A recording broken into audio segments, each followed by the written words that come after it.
course, as we know. And I'm with Tom Evans' wife. And you might not know who Tom Evans was. He was juror number 18 in the Lori Daybell trial. And he was just one of those kind of guys that was in the community. He didn't know a lot about true crime, and he definitely didn't know about what was going on with Lori and Chad.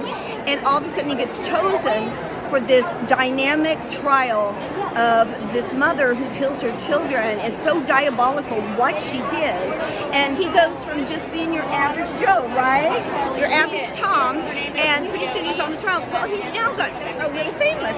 I was walking around and I recognized him immediately. So he has a book called Money, Power, and Sex, the Lori Vallow Daybell Trial.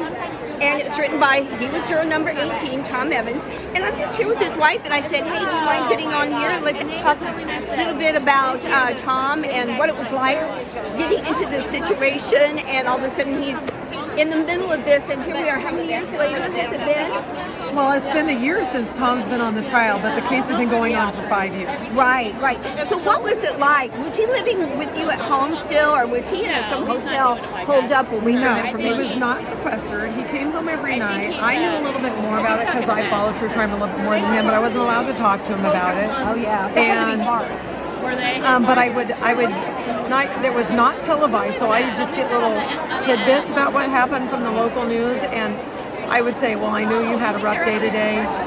Let's go for a bike ride or a hike or something, and that's how we dealt with it for 7 weeks. Wow, 7 weeks! What a long time out of your regular life to spend. And then after that happened, then he starts getting called by all these different podcasters, YouTubers, probably even on Court TV. I think I saw him on Court TV once. Not until after he started writing his book. But yeah, they pretty much left him alone until he started writing his book. And he's the type of guy that would, that was his way. I'm gonna move a little bit because we're in line. That was his way of processing everything. And he's not an author. He just started gathering information and wanted to know more answers, and he went to the sentencing to process, and that's where he met the family and all the people that started really helping him heal. Right, and a lot of the podcasters, a lot of the journalists have kind of put their arm around him now and become friends. Yes.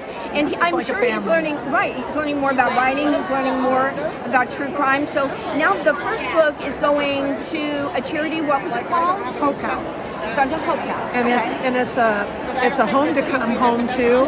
It is a place where they take in kids from all over the world and locally that need a place to grow up and a permanent home, and for whatever reason. And they educate and make sure they get a good college education and stuff. And we found the charity by accident. We went out to buy a camper and asked the young man, what is this place? And he says, I grew up here.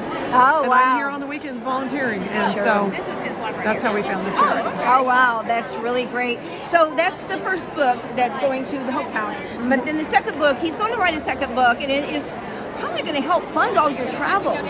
And it also help with awareness of these kinds of situations for children.